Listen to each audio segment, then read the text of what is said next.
Son trajet en train mercredi soir, Andy Anago s'en souviendra longtemps. À la gare de Lyon, malgré la grève, il parvient à trouver une place dans un RER D qui circule. Mais le voyage ne se passe pas comme prévu. Une fois arrivé à Villeneuve-Saint-Georges, le train stationne un peu plus que d'habitude. Donc on se pose des questions, qu'est-ce qui se passe? On a tous envie de rentrer, etc.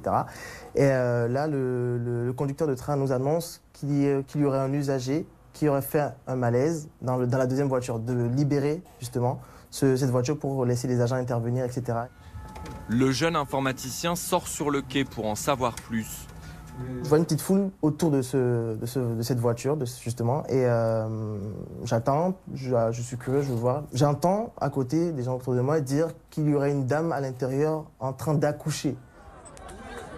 Sur cette vidéo, Candy a tourné avec son téléphone. À l'intérieur du train, une bâche a été placée devant les portes par les agents SNCF. Moi, j'étais là et on pouvait voir à travers les rubans l'agent qui nous disait que tout allait bien, que le bébé allait bien. Et c'est de là que tout le monde a applaudi, on était tous contents. On était tous soulagés, justement, que tout le monde aille bien finalement, la maman et l'enfant. Et voilà, c'est à ce moment-là que ça s'est passé. Et là, on oublie la grève. Et là, on oublie la grève. Tout le monde oublie la grève. Je suis reparti avec le sourire à ce moment-là. L'enfant est né avant que les pompiers n'aient le temps de transporter la mère à l'hôpital. Le train est resté bloqué 40 minutes. La SNCF a annoncé son intention de faire un cadeau à l'enfant. Selon la compagnie, les conditions de circulation rendues difficiles par la grève ne sont pas à l'origine de cet accouchement impromptu. Depuis le début de la semaine, les rames du RER D sont prises d'assaut par les usagers, comme celles des autres lignes qui circulent au compte-gouttes. À Paris, ceux qui le peuvent ont décidé d'abandonner les transports en commun.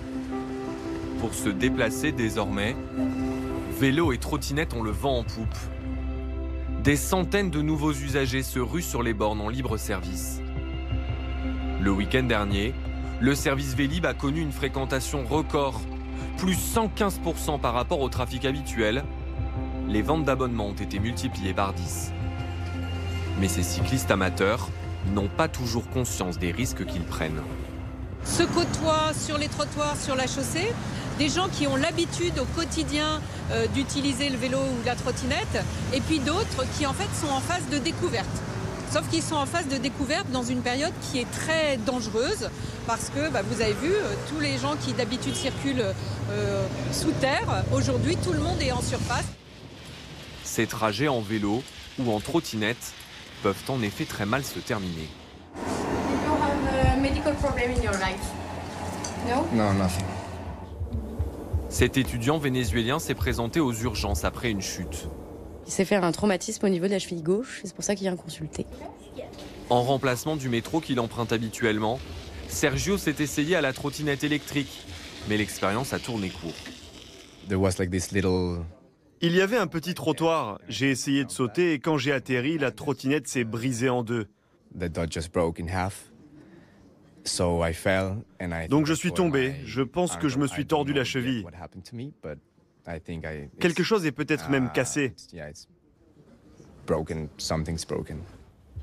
Les personnels de l'hôpital ont constaté une augmentation de ce type d'accident depuis le début de la grève, impliquant surtout la trottinette électrique.